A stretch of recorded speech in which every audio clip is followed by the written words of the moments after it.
I'm standing on my late grandfather's wraparound porch, watching my parents and sister climb out of their cars with the biggest smiles I've seen since Christmas morning. Behind them, two moving trucks rumble down Maple Street, their engines echoing off the Victorian houses that line this quiet neighborhood.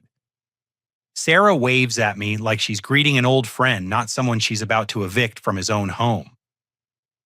My father Marcus adjusts his tie and grins while my mother Linda practically skips up the brick walkway. They're holding legal documents, laughing about something completely confident in whatever plan they've cooked up. But I'm not moving from this spot, and I'm definitely not packing my belongings.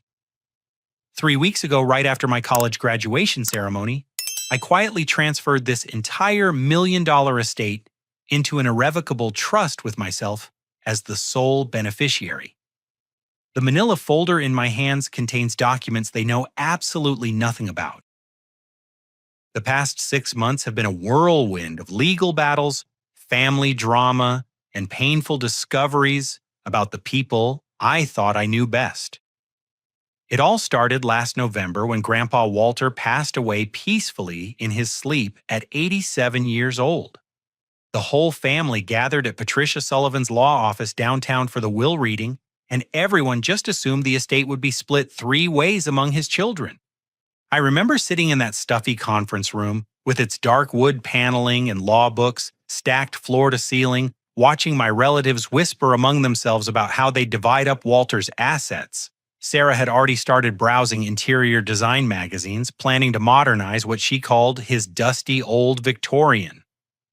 My parents discussed selling his antique car collection to fund their upcoming cruise to Alaska. Nobody seemed particularly sad about losing the man who'd raised 3 children as a widower after Grandma Rose died young.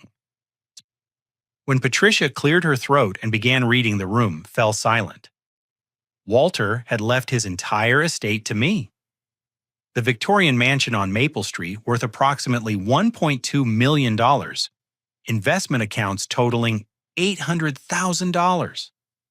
His collection of vintage Corvettes valued at $300,000. Even his rare book collection and antique furniture. Everything went to his 22-year-old grandson, who just finished his business degree. The explosion of outrage was immediate and deafening. Marcus shot to his feet, his face turning crimson, as he demanded to know how this was possible. Linda burst into tears, sobbing about how unfair it was that her own father had cut her out completely. Sarah screamed that I must have poisoned Walter's mind against his own children, taking advantage of an elderly man's declining mental state. But I knew the truth that none of them wanted to hear. Walter hadn't been declining at all.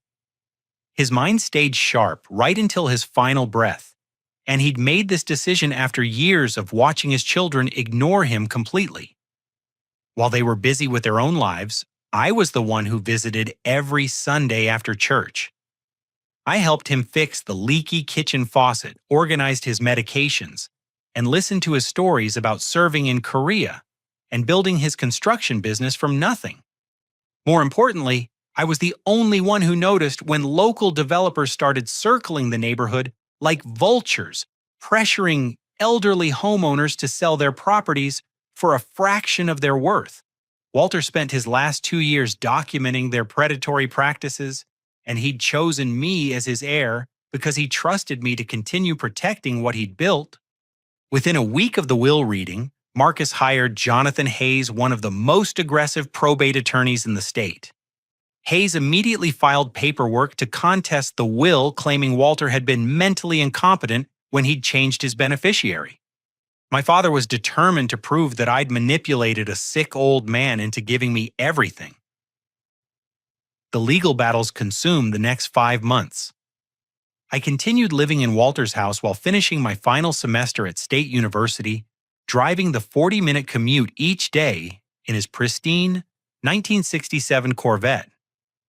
Every evening I'd return to find process servers, waiting with new court documents or investigators, asking neighbors questions about Walter's mental state during his final years. Living alone in that big house gave me time to explore rooms I'd never really examined before. Walter's study was filled with filing cabinets containing decades of business records, family photographs, and personal journals. Reading through his handwritten entries, I discovered the depth of his disappointment with his own children. He'd written extensively about Marcus's gambling problems and the money he'd quietly loaned him over the years, never expecting repayment. He documented Linda's alcoholism and the embarrassing scenes she'd caused at family gatherings. Most painfully, he'd recorded Sarah's increasingly desperate requests for advance inheritance money to fund her husband's failing restaurant ventures. The journals revealed Walter's master plan. He'd deliberately left everything to me, initially knowing his children would fight the decision in court. This would give me time to mature and learn about handling wealth responsibly while watching how my relatives reacted to being cut out. Walter wanted me to see their true nature before deciding how to move forward. His final entry, dated just 3 days before his death, simply read, "Brendan has grown into the man I hoped he'd become. He visits because he loves me, not because he wants something from me. When the fighting starts, he'll understand why this had to be done. The choice of what happens next will be his to make." 3 weeks after my graduation ceremony, everything changed in the span of a single phone conversation. I was in Walter's kitchen making coffee when I heard my father's voice coming from the garden outside the open window. He was talking on his cell phone, pacing back and forth among Walter's prized rose bushes, completely unaware that I could hear every word he was saying. "Judge Crawford, this is Marcus Thompson," he said in the overly friendly tone he used when he wanted something. I wanted to follow up on our conversation from last week about my father's estate situation. I froze with the coffee pot halfway to my cup. Judge Robert Crawford was the probate judge assigned to our case, and hearing my father address him so casually sent ice water through my veins. "Yes, I understand these things take time," Marcus continued, "but my family really needs this resolved quickly. My daughter's been planning to move into the house, and we've already made commitments based on receiving the inheritance." There was a long pause while Crawford spoke on the other end. I crept closer to the window, straining to hear. "Absolutely, I appreciate everything you're doing for us," my father said. "And I want you to know that your next campaign is very important to our whole family. We'd be honored to make a substantial contribution to support your re-election. Something in the neighborhood of $25,000, assuming this unfortunate situation gets resolved in our favor." My blood turned to ice. My own father was bribing a sitting judge to steal my inheritance. I grabbed my phone and started recording, though I'd already missed the beginning of their conversation. "I think the mental incompetence angle is our strongest approach," Marcus said. "My father had been showing signs of dementia for months before he changed his will. It's obvious that Brendan took advantage of a confused elderly man who didn't understand what he was signing. That was a complete lie. Walter had been mentally sharp until his final day, capable of discussing complex financial matters and remembering details from decades past. But apparently my family was willing to destroy his memory and reputation to get their hands on his money." "Perfect," Marcus concluded. "Sarah will be so relieved to hear that you're expediting the hearing. We'll have those medical evaluations ready for you by Friday, and I'll make sure that campaign contribution gets processed immediately after the ruling." After he hung up and walked away, I sat in Walter's kitchen feeling sick to my stomach. This wasn't just about family greed anymore. They'd corrupted the entire legal system to steal what Walter had wanted me to have. I called Patricia Sullivan immediately, but her secretary said she was in court all day. When she finally returned my call that evening, her voice sounded strained and exhausted. "Brendan, I'm glad you called," she said. "I've been meaning to discuss some developments in your case. I've been receiving some pressure from the State Bar Association to encourage you to settle this matter out of court." "What kind of pressure?" I asked, though I suspected I already knew. "Apparently, some influential people think this inheritance dispute has dragged on too long and should be resolved quietly. They're suggesting that fighting your family's claims might not be in your best interests, especially given your age and inexperience with managing large estates. Patricia had been Walter's attorney for over 20 years, and she'd never backed down from a fight before. Hearing defeat in her voice told me that the corruption went deeper than just Judge Crawford. "Are you saying you think I should give up?" I asked. "I'm saying that I'm 68 years old and considering retirement rather than fighting a system that's been compromised," she replied sadly. "If I step down as your attorney, you'll need to find new representation, and that could take months." That night, I couldn't sleep. I kept thinking about Walter's journals and his documentation of local corruption. Finally, around 3 in the morning, I went to his study and started searching through filing cabinets I'd never opened before. Hidden behind tax records from the 1980s, I found a small safe built into the wall. Walter had given me the combination years ago, telling me it was important family information I might need someday. Inside the safe were documents that made my blood run cold. Walter had been investigating local government corruption for years, documenting connections between Judge Crawford, several city council members, and a development company called Meridian Properties. The files contained photographs of secret meetings, copies of campaign finance records, and detailed timelines showing how certain zoning decisions had benefited Meridian's projects. Walter had uncovered a systematic pattern of bribery and influence peddling that went back over a decade. Most shocking of all, I found blueprints showing Meridian's plans for our neighborhood. They wanted to demolish an entire block of historic Victorian homes, including Walter's house, to build a massive shopping complex. The company had been systematically buying properties from elderly homeowners at below-market prices, pressuring them to sell through intimidation and false claims about declining property values. Walter's house sat on the most valuable corner lot in their development plans. Without it, their entire project would collapse. This wasn't just about my family's greed anymore. Powerful people with deep pockets wanted Walter's property, and they'd found willing accomplices in his own children. I discovered that Sarah had already signed preliminary agreements to sell the estate to Meridian immediately upon gaining ownership. She'd negotiated a quick sale price of only $800,000 for property worth over $1 million in exchange for immediate cash payment within 30 days of transfer. Everything made sense now. My family wasn't just trying to steal my inheritance. They were pawns in a much larger conspiracy to destroy the neighborhood Walter had spent his life trying to protect. The next morning, I drove 2 hours to the state capitol and walked into the offices of Foster & Associates, a law firm that specialized in estate planning and white-collar crime defense. I'd found their name in one of Walter's files, along with a handwritten note saying, "If anything happens to me, these people can be trusted."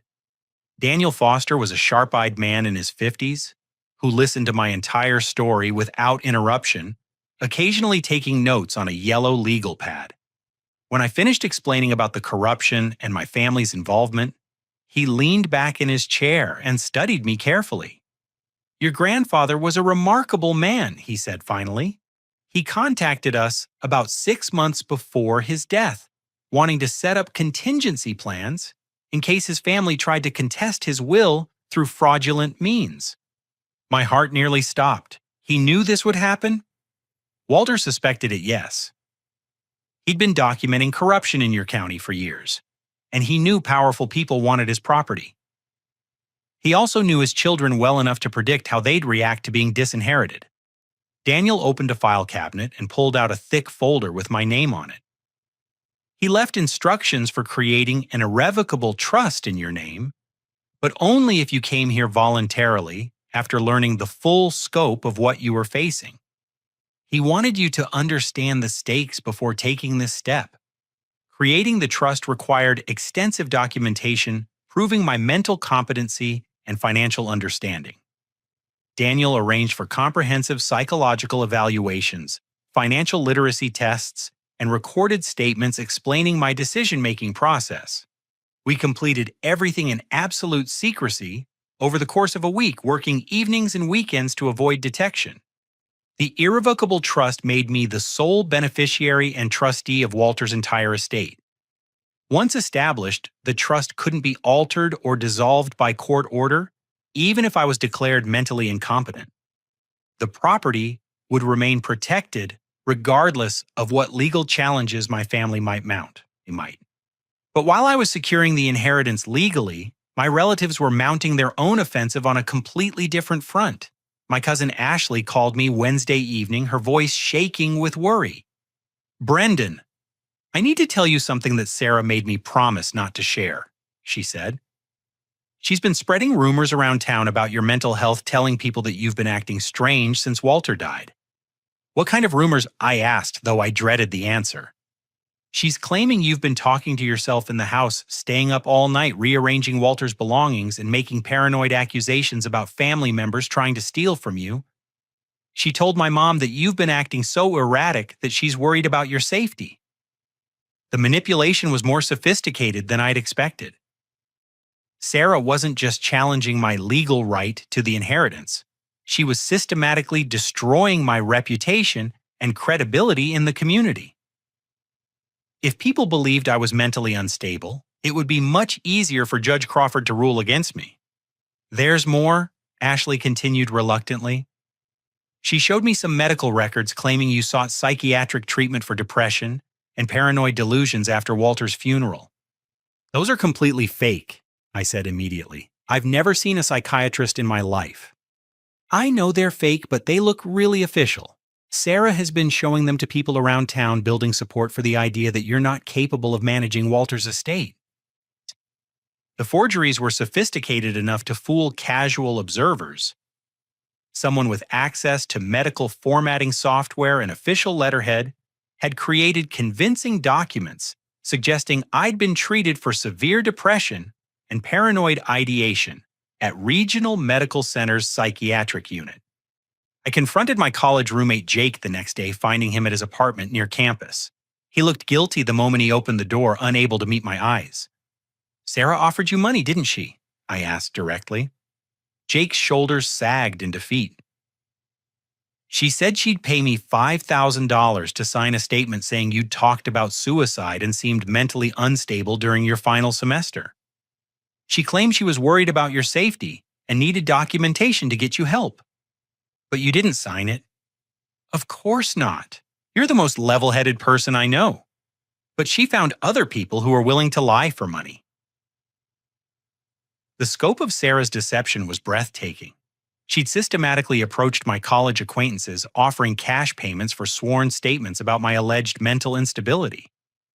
Most had refused, but a few desperate students had been willing to perjure themselves for quick money. Friday afternoon, a process server appeared at Walter's front door with documents that made my blood run cold.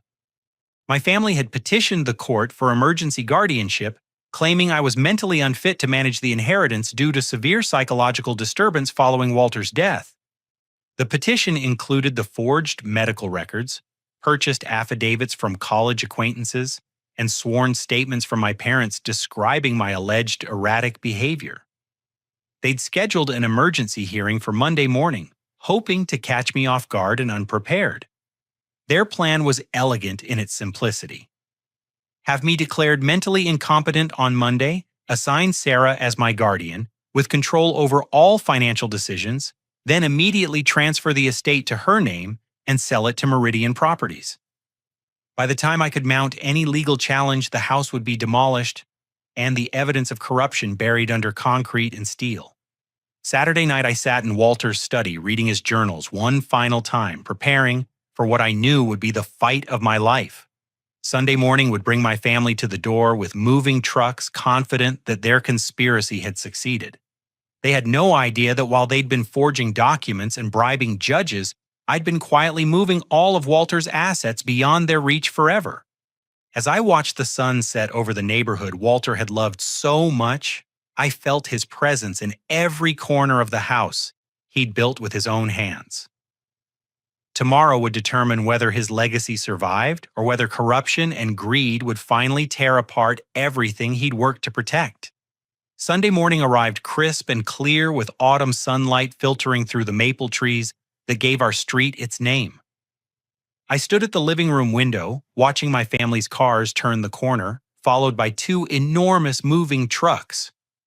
Sarah was riding in the passenger seat of the first truck, pointing toward the house and gesticulating excitedly to the driver.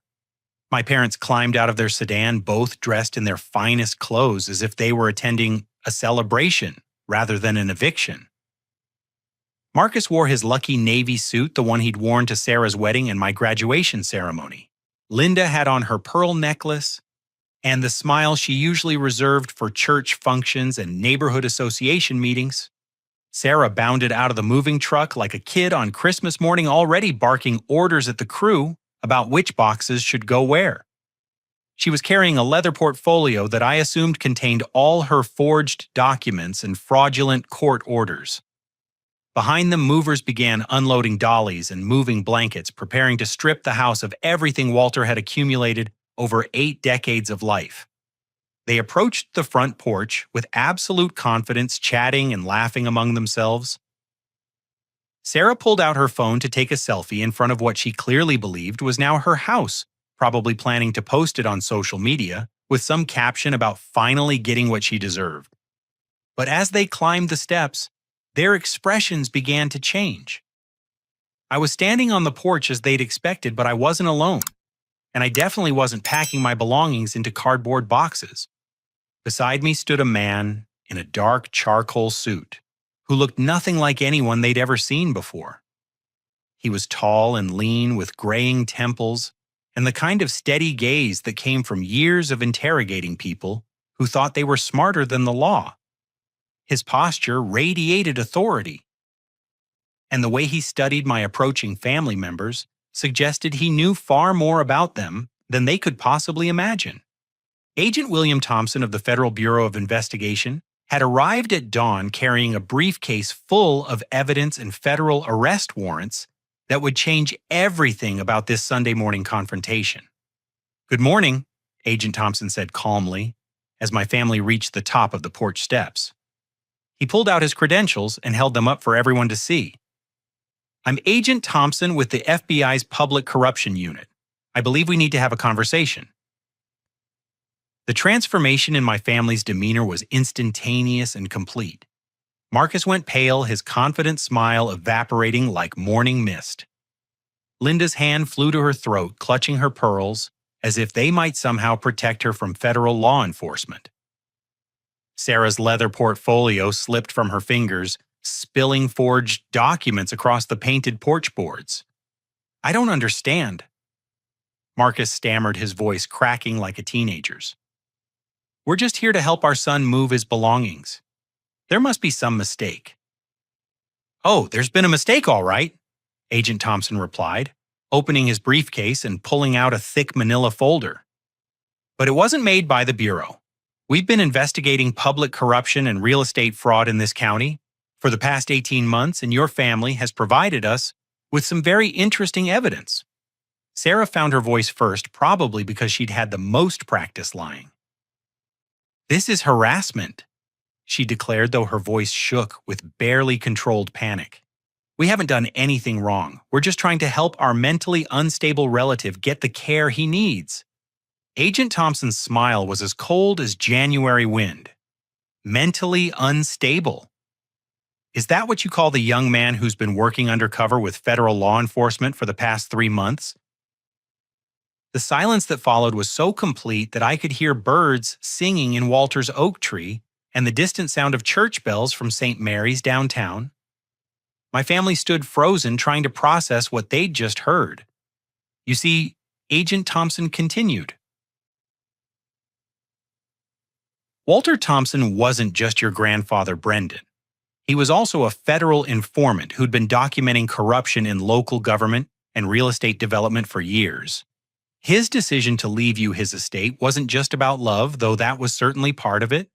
It was about ensuring that his evidence would survive his death and that justice would eventually be served." He pulled out a handheld recording device and pressed play. Suddenly, Marcus's voice filled the morning air. "Judge Crawford, this is Marcus Thompson. I wanted to follow up on our conversation from last week about my father's estate situation. My father's face went white as he heard his own words offering $25,000 in bribes to a sitting judge.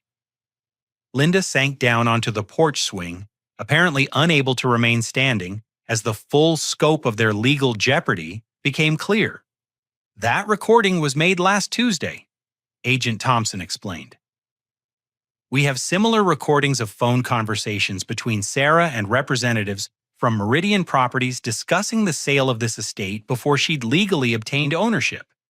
We also have documentation of the forged medical records, the perjured affidavits, and the systematic conspiracy to defraud Brendan of his legitimate inheritance. The moving trucks sat idling in the street, their crews probably wondering why their customers were having what appeared to be a very serious conversation with a federal agent. Neighbors had begun to emerge from their houses, drawn by the unusual activity and the obvious tension radiating from our front porch. "This is entrapment," Sarah said desperately, grasping for any possible defense. "If Brendan was working with you people, then you tricked us into committing crimes." "Actually," I said, speaking for the first time since my family had arrived, "entrapment only applies when law enforcement officers induce someone to commit crimes they wouldn't have committed otherwise. Nobody forced you to forge medical records, bribe judges, or conspire with developers to steal property that legally belongs to me." Agent Thompson nodded approvingly. Brendan is correct. The FBI doesn't consider it entrapment when we simply provide opportunities for criminals to reveal their true nature. Everything your family did, you did voluntarily and with full knowledge that it was wrong. He signaled to unmarked vehicles that had been parked discreetly around the neighborhood. Federal agents emerged and began walking toward our house, moving with the calm efficiency of people who'd done this many times before. Marcus Thompson. Agent Thompson announced formally, "You're under arrest for conspiracy to commit bribery, wire fraud, and violation of federal corruption statutes." As handcuffs clicked around my father's wrists, and Agent Thompson began reading him his Miranda rights, I felt something I hadn't experienced in months: complete and total vindication. The manila folder in my hands contained more than just trust documents. It held evidence of my family's crimes recordings, of their conspiracies, and proof that Walter's faith in me had been justified. The moving trucks pulled away, empty, their services no longer needed. My family's dreams of easy money and unearned luxury disappeared with them, replaced by the harsh reality of federal prosecution and public disgrace. As Marcus was led away in handcuffs toward an unmarked federal sedan, Linda and Sarah stood on the porch in stunned silence, apparently unable to comprehend how completely their plans had unraveled. The neighbors who'd gathered to watch the commotion whispered among themselves, pointing and taking pictures with their phones. "I think it's time for complete honesty," I said, opening the manila folder I'd been holding since they'd arrived. "There are things you need to know about the past few months and about Grandpa Walter's real plan."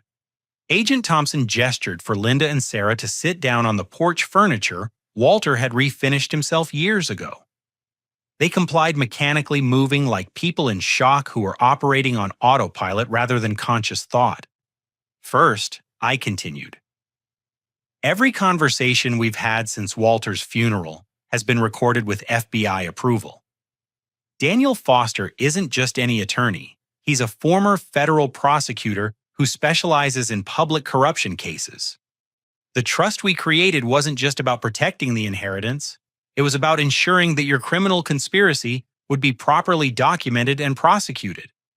I pulled out a small digital recorder, no bigger than a matchbook, and set it on the wicker table between us. This device was in my pocket during every family gathering, every legal meeting, every private conversation where you plotted to steal what Walter had left me. Sarah's face crumpled as she realized the full extent of her exposure. "You've been spying on your own family." "No," I replied firmly. "I've been protecting myself from people who were willing to commit federal crimes to steal my inheritance. Walter warned me this would happen, and he prepared me to document everything." Agent Thompson opened his briefcase again, and pulled out a thick file folder labeled Operation Maple Street. Inside were photographs of secret meetings between my family and Meridian Properties, executives' transcripts of recorded phone calls, and copies of bank records showing suspicious financial transactions. Your grandfather recruited Brendan 3 months before his death, Agent Thompson explained. Walter had been working with our public corruption unit for over a year documenting systematic fraud in local real estate development and government contracting. He knew his own children were involved in the conspiracy, and he wanted to ensure they'd be caught in the act after his death. The revelation hit Linda like a physical blow. Walter knew he knew what we were planning. He knew you'd been meeting with Meridian Properties for months before he died, I confirmed. He knew about the preliminary sales agreements, the pressure to sell below market value, and the bribes you'd arranged with Judge Crawford. He also knew about Sarah's gambling debts and the money she'd borrowed against her expected inheritance. Sarah's mouth fell open. How could he possibly know about that? Because he wasn't the senile old man you thought he was, I said. Walter had private investigators documenting your activities for months. He knew about your husband's failing restaurant, your underwater mortgage, and the loan sharks who were pressuring you for repayment. He knew exactly why you needed quick access to his money. Agent Thompson spread photographs across the table showing Sarah entering a downtown office building that housed several payday loan companies and check cashing operations. Other photos showed her meeting with men who were clearly not legitimate business people. The people you borrowed money from don't file reports with credit agencies, Agent Thompson said coldly. They prefer more direct collection methods. Your grandfather knew you'd put yourself in a position where you'd do anything to get his estate quickly, including committing federal crimes. Linda began crying finally, understanding the depth of Walter's disappointment with his children. We never meant for things to go this far. We just thought Brendan was too young to handle so much money responsibly. Really? I asked, unable to keep the bitterness out of my voice. Is that why you forged medical records claiming I was mentally ill? Is that why you bribed a judge and conspired with developers to sell Walter's house for a fraction of its value? Agent Thompson consulted his notes. According to our investigation, Meridian Properties has used similar tactics to acquire over 30 properties in this neighborhood during the past 5 years. They target elderly homeowners with pressure tactics, false claims about declining property values, and systematic harassment until people agree to sell below market prices. He showed us aerial photographs of the proposed development, a massive shopping complex that would have replaced 6 blocks of historic homes with parking lots and chain stores. Walter's corner lot was the keystone property that would make the entire project feasible. Your grandfather spent the last 2 years of his life documenting these predatory practices, Agent Thompson continued. He worked with our office to build cases against corrupt officials, fraudulent developers, and the financial institutions that enabled their schemes. The scope of Walter's investigation was breathtaking. He'd maintained detailed files on Judge Crawford's suspicious rulings, city council members who'd received unexplained campaign contributions, and bank officials who'd approved questionable development loans.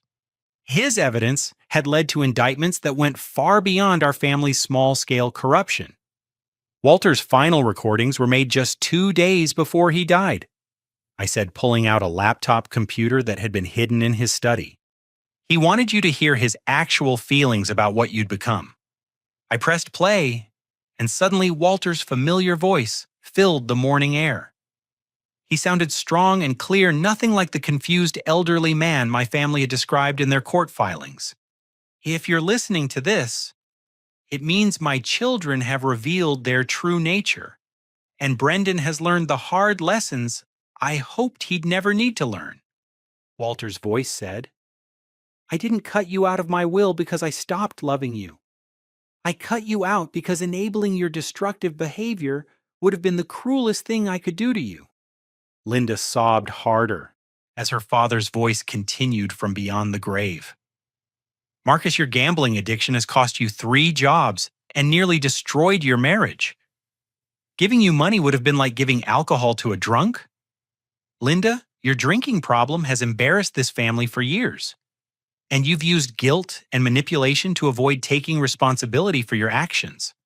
And Sarah, your financial recklessness has put your children's future at risk.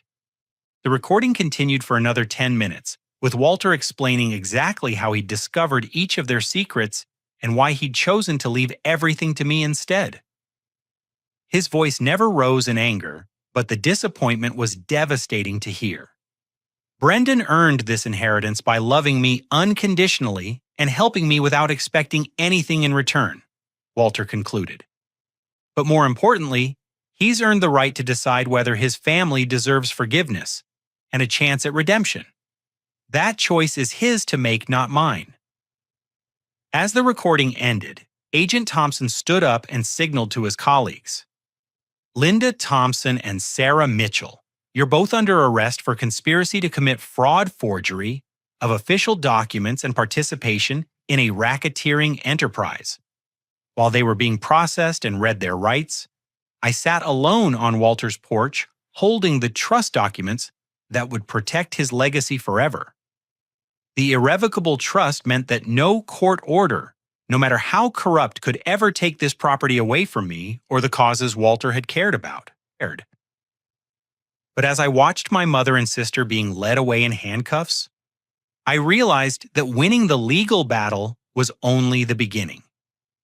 The harder question was what to do with the victory Walter had made possible, and whether his children could ever learn the lessons he died hoping they'd understand.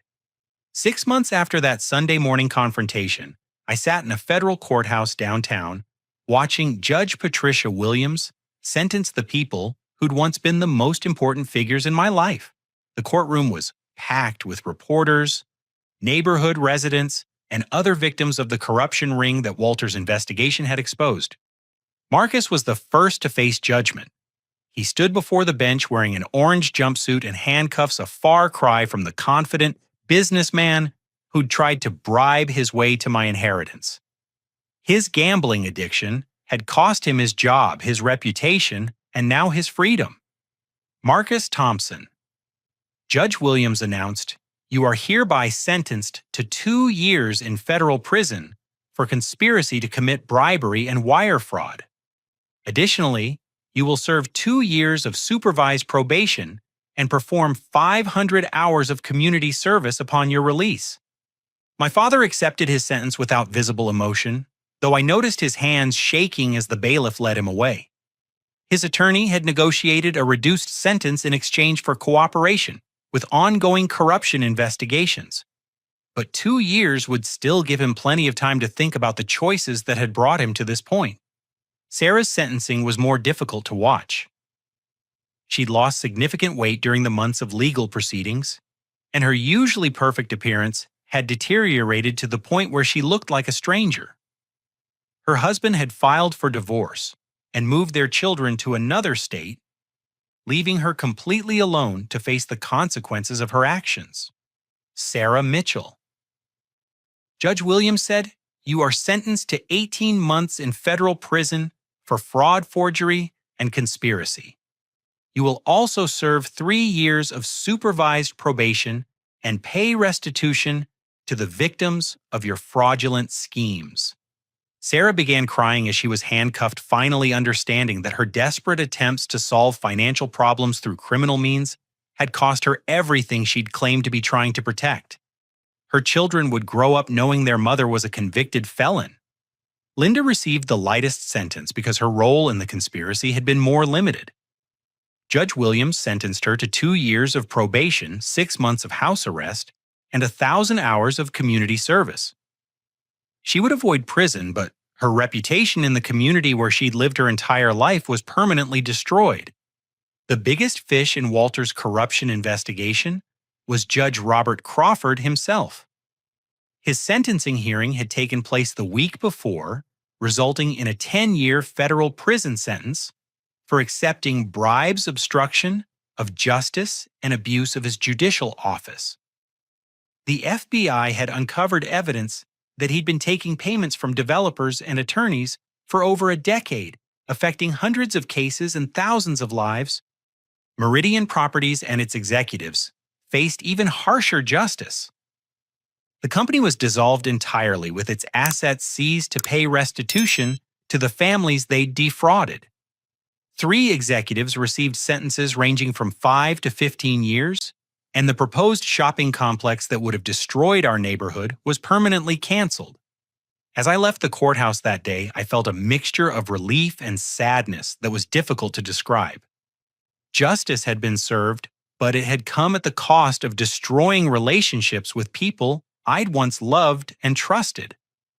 Walter's plan had worked perfectly, but its success felt more like a funeral than a celebration. I drove back to Maple Street and parked in the driveway of the house that was now permanently protected by the irrevocable trust. The neighborhood had returned to its quiet normalcy, with children playing on sidewalks and elderly residents tending their gardens without fear of developers pressuring them to sell. Inside Walter's study, I found the final sealed envelope he'd left for me marked "Open after justice." His instructions had been specific. This letter was only to be read after all legal proceedings were complete and the corruption had been fully exposed. The envelope contained a single handwritten page and 3 smaller sealed envelopes marked with my parents' and sister's names. Walter's final message was both heartbreaking and hopeful. Dear Brendan, if you're reading this, it means the justice system worked the way it was supposed to, despite the corruption that tried to subvert it. You've learned hard lessons about the people closest to you, but I hope you've also learned about your own strength and integrity under pressure. The money was never the point. The real inheritance I'm leaving you is the knowledge that doing the right thing, even when it's painful, is the only way to live with yourself. But justice without mercy becomes cruelty, and strength without compassion becomes tyranny. Your family made terrible choices, but they're still your family. Inside these sealed envelopes are my final words to each of them, not words of condemnation, but of conditional forgiveness. They can earn redemption if they're willing to do the work, but only if they acknowledge their mistakes and commit to making amends. The choice of whether to give them these letters is yours to make. You've proven yourself worthy of this inheritance, but the greater test is whether you can use your victory to heal rather than to punish. Build the family I always hoped we could become. That would be the greatest honor you could give to my memory. The 3 sealed letters sat on Walter's desk like a final test of my character. I could keep them forever, denying my family any chance at Walter's forgiveness. Or I could honor his deeper wisdom about redemption and second chances even for people who'd betrayed my trust in the cruelest possible ways.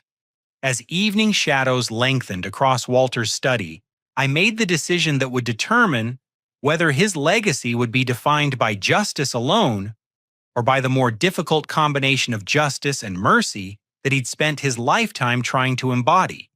1 year after the confrontation that changed everything, I stood in Walter's kitchen on Thanksgiving morning, preparing dinner for a family gathering that would have seemed impossible 12 months earlier.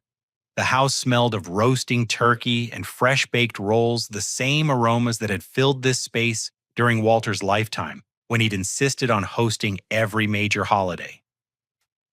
The dining room table was set for 6 people, though the guest list would have shocked anyone who knew our recent history. Marcus had been released from federal prison 3 weeks earlier, having served 16 months of his 2-year sentence for good behavior and cooperation with ongoing investigations. He was staying in a small apartment downtown, working as a carpenter's apprentice and attending weekly Gamblers Anonymous meetings. Linda arrived first, carrying a homemade apple pie that actually smelled edible. Her community service requirement had led her to volunteer at the Walter Thompson Foundation, the charitable organization I'd established using income from the trust. She discovered a genuine talent for helping elderly people protect themselves from financial exploitation work that gave her a sense of purpose she'd never found in her previous social activities. The Madison family wanted me to thank you personally she said as she set the pie on the counter.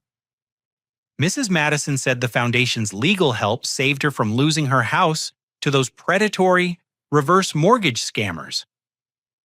The foundation had become Walter's living legacy, using trust income to fund legal aid for elderly victims of financial abuse. In its first year of operation, we'd helped recover over $2 million stolen from seniors by various fraudulent schemes. Linda's work coordinating victim services had become a full-time calling that suited her much better than the idle socializing that had enabled her drinking problem.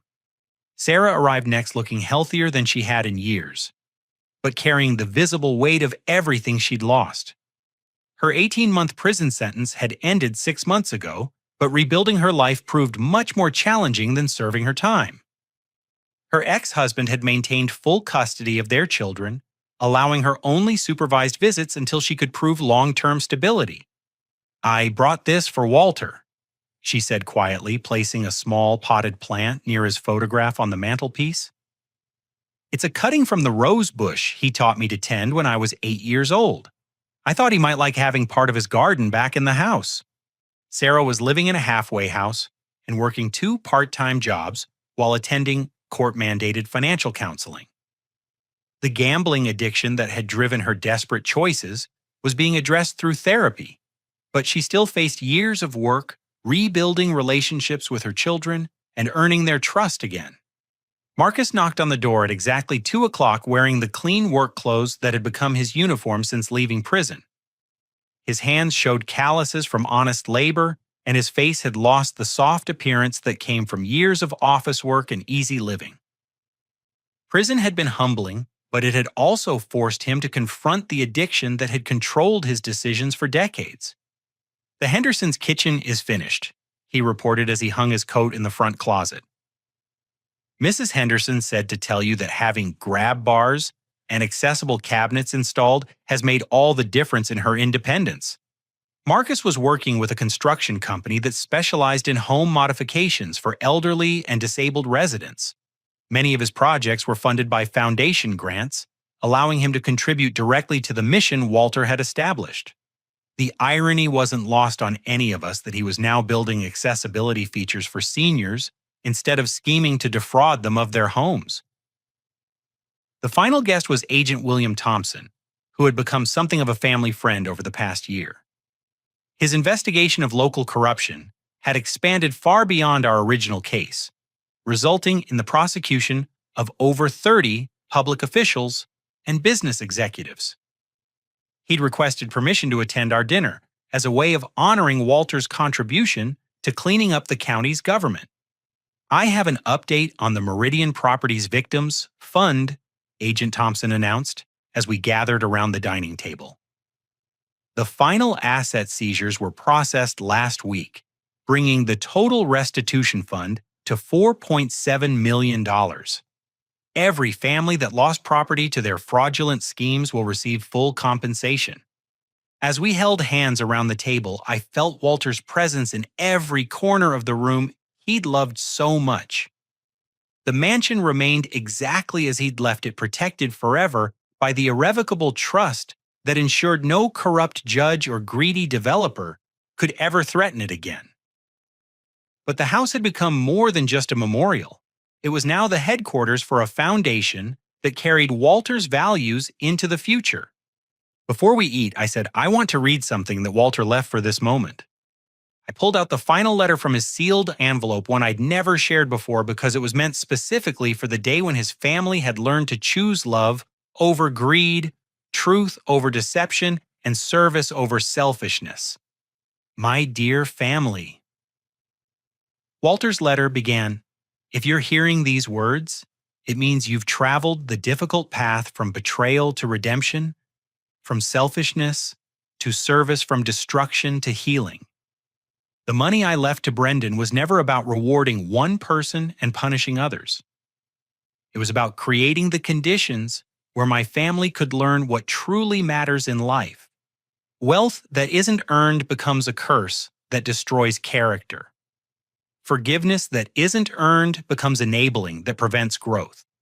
But wealth used wisely and forgiveness earned through genuine change can transform lives and communities in ways that purely inherited money never could. You've learned that real security comes from integrity, not from accumulated possessions. You've discovered that genuine satisfaction comes from serving others, not from serving yourselves. Most importantly, you've proven that family bonds can survive even the worst betrayals if people are willing to do the hard work of earning back trust. The foundation you've built together will outlive all of you continuing to protect vulnerable people from the kind of exploitation that nearly destroyed our own family. That legacy is worth more than any amount of money I could have left in a bank account. As I finished reading, tears were flowing freely around the table. Even Agent Thompson seemed moved by Walter's final words and the transformation they'd inspired in people who'd once seemed beyond redemption. Walter always said that the measure of a life wasn't what you accumulated, but what you left behind that made the world better.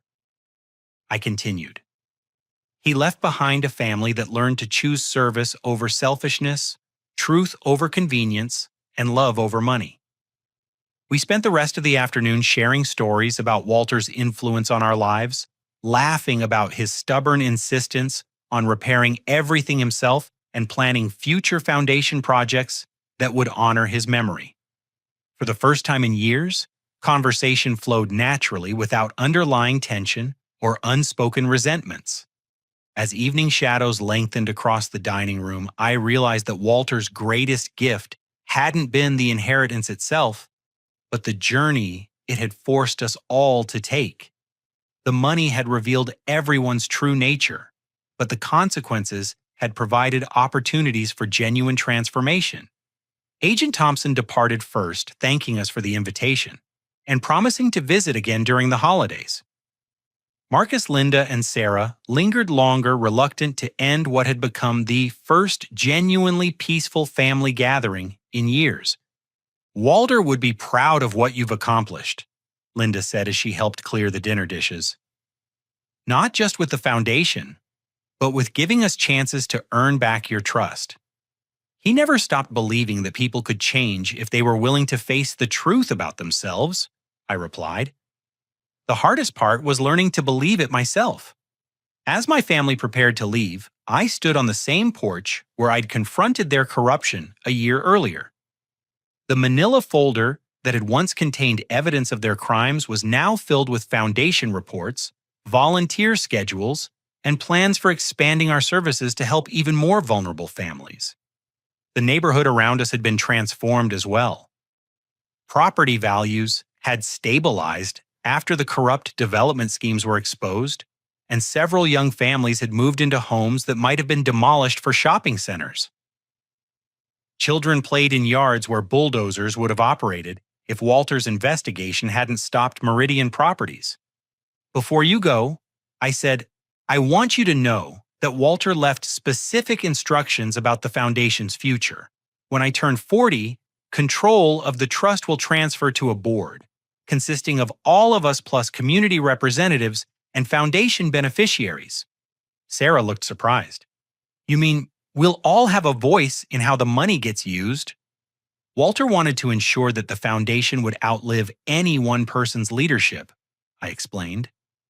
But he also wanted our family to have the chance to work together on something meaningful, something that would honor what he tried to teach us about using resources responsibly. As they drove away into the November darkness, I remained on the porch looking up at stars that seemed brighter than they had in months. Walter's plan had been more sophisticated than any of us had initially understood. He hadn't just wanted to expose corruption and protect his estate. He'd wanted to create a path for his family to discover their better selves. The $1 million inheritance had been bait that revealed everyone's true character. But the real treasure was the knowledge that even people who'd made terrible choices could earn redemption through service, sacrifice, and genuine commitment to change. Inside the house, I walked through rooms filled with Walter's belongings and his memory, but also with the promise of a future built on the foundation he'd established. The trust would continue funding legal aid for elderly victims, housing assistance for families threatened by predatory schemes and educational programs that taught people to recognize and resist financial exploitation. Standing before Walter's portrait in his study, I spoke aloud to the grandfather who'd given me the most difficult and valuable lessons of my life. You were right about everything. The money was never the point. Building character was the point. Creating justice was the point. And learning that love sometimes requires tough choices was the most important point of all. The house settled around me with creaks and sighs that sounded almost like approval. Tomorrow would bring new challenges, new opportunities to serve people who needed protection from those who would exploit their vulnerabilities. But tonight I was simply grateful for Walter's wisdom and for the family that had learned to choose love over money service, over selfishness, and redemption over revenge. As I turned off the lights and headed upstairs to bed, I carried with me the knowledge that sometimes the greatest victories come not from defeating our enemies, but from helping them become the people they were always capable of being. Walter's final gift hadn't been wealth. It had been the chance to learn that true prosperity comes from using whatever resources we have to make the world a little more, just a little more kind, and a little more worthy of the love we've been given. Now I want to hear from all of you who've stayed with this story until the very end. Have you ever been in a situation where someone you trusted betrayed you for money or personal gain?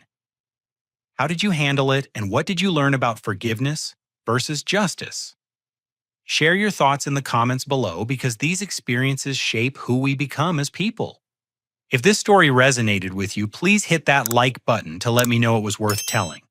Subscribe to hear more true stories about ordinary people facing extraordinary challenges and discovering strength they didn't know they had. And please share this video with anyone who might need to hear that even the worst betrayals can lead to something better if we're willing to do the hard work of choosing love over revenge. Thank you for taking this journey with me today.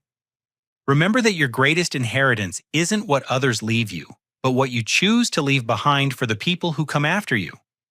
Until next time, keep fighting for what's right, keep believing in second chances, and keep building the kind of family and community that would make your ancestors proud.